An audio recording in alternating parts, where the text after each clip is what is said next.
High শিক্ষার্থী বন্ধুরা, progressive tutorial ক্লাসে তোমাদের সকলকে স্বাগত। আজকে তোমাদের আলোচনা করব সপ্তম শ্রেণীর একটি বিখ্যাত কবিতা চিরদিনের। চিরদিনের এই কবিতাটি লিখছেন কে? সুকান্ত ভট্টাচার্য। তার সম্পর্কে আমাদের একটু জানতে হবে। সুকান্ত ভট্টাচার্য কে বলা হয় একজন কিশোর কবি। তিনি মাত্র 21 বছর আমাদের মাঝে ছিলেন, কিন্তু এই স্বল্প আয়ুষ্কালেই তিনি মানুষের হৃদয়ে দাগ কেটে যেতে সক্ষম হয়েছেন। তার উল্লেখযোগ্য কাব্যগ্রন্থের মধ্যে কি পড়ছে?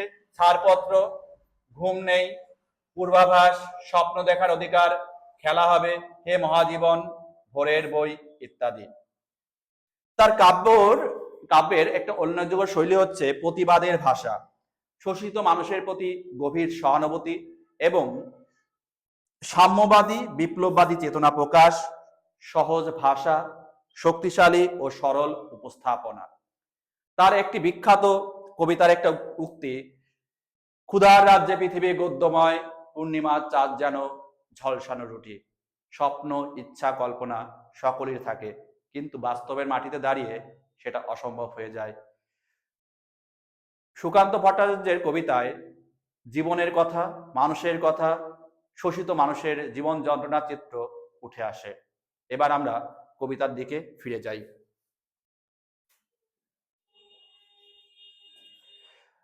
এই কবিতাটি গ্রাম বাংলার এক আকালের ছবি, গ্রাম বাংলার লড়াইয়ের ছবি। সেই ছবিটাই যেন এই কবিতায় উঠে আসতে দেখতে পাচ্ছ, একটা দুর্ভিক্ষ কবলিত গ্রামের ছবি।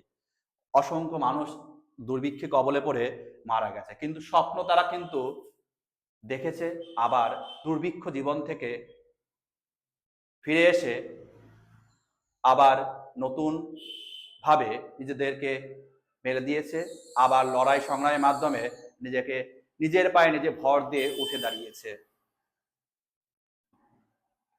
কি বলছে? এখানে মিষ্টি মুখর লাজুক গায়ে এসে থেমে গেছে ব্যস্ত ঘড়ির কাঁটাটা, সবুজ মাঠেরা পথ দেয় পায়ে পায়ে, পথ নেই তবু এখানে পথ হাঁটা। এই লাজুক কথাটা খুব তাৎপর্যপূর্ণ। কেন? প্রকৃতির কোলে লালিত গ্রাম, তাই লাজুক।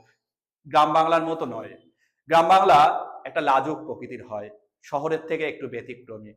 তাই সেখানে প্রকৃতির কোলে লালিত সন্তানেরা একটু লাজুক প্রকৃতির হবে, এটাই স্বাভাবিক। জোড়া থেকে তার পাড়াতে তালের সারি, দূরে বাঁশঝাড়ে আস্বাদনের সারা, পচা জল আর মশার অহংকারী নীরব এখানে কিষান পাড়া।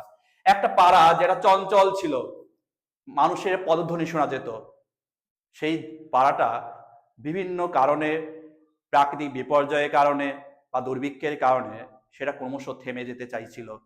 সেই পাড়াটার কথা বলা হচ্ছে, আর প্রকৃতি ঘেরা একটা গ্রামের কথা বলা হচ্ছে কবিতার মাধ্যমে।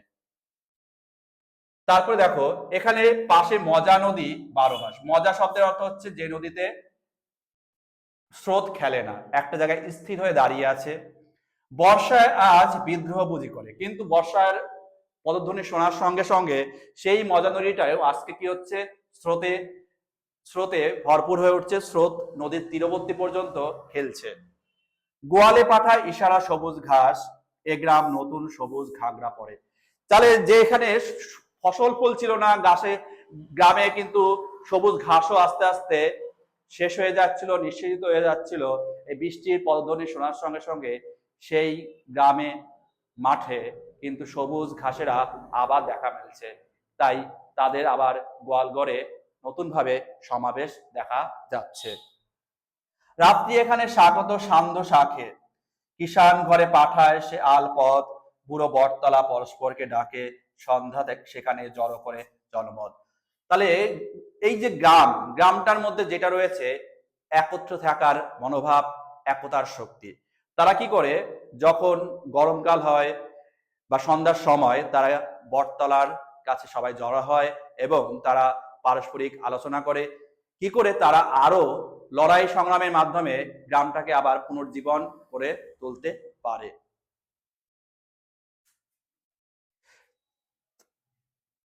দুর্ভিক্ষের আঁচল জ্বালানো গায়ে গ্রাম লোক আজও সব কাজ করে। কৃষক বন্ধুরা ঠেকিতে নাচায় পায়ে, প্রতি সন্ধ্যায় দ্বীপ জ্বলে ঘরে ঘরে। তাহলে এই দুর্ভিক্ষ আসলেও এই গ্রামের মানুষ কিন্তু কর্মটাকে বন্ধ করে দেয়নি। তারা কি করেছে? দুর্ভিক্ষের আঁচল জড়ানো পায়ে এই গ্রাম লোক আজও সব কাজ করে। ঠিক আছে, তারা কর্মটাকে বেছে নিয়েছে। কৃষক বধূরাও পর্যন্ত থেমে নেই, তারাও কি করে? ঠেকিতে নাচায় পায়ে এবং ঘরে ঘরে প্রদীপ জ্বালায়। এই প্রদীপ হচ্ছে আশার প্রতীক, প্রেরণার প্রতীক। রাত্রি হলে দাওয়ার অন্ধকারে ঠাকুমা গল্প শোনায় যে নাতনিকে, কেমন করে সে আকালেতে গতবার চলে গেল লোক দিশাহারা দিকে দিকে। গতবার গ্রামে দুর্ভিক্ষ হয়েছিল, ফলে গ্রামের মানুষ কর্মের তাগিদে গ্রাম ছেড়ে শহরে চলে গিয়েছিল। সেই গল্পের কাহিনী, বেদনাদগ্ধ কাহিনী কাকে কে বলছে? না, ঠাকুমা নাতনিকে রাতের বেলা সেই গল্পগুলো শোনাচ্ছে।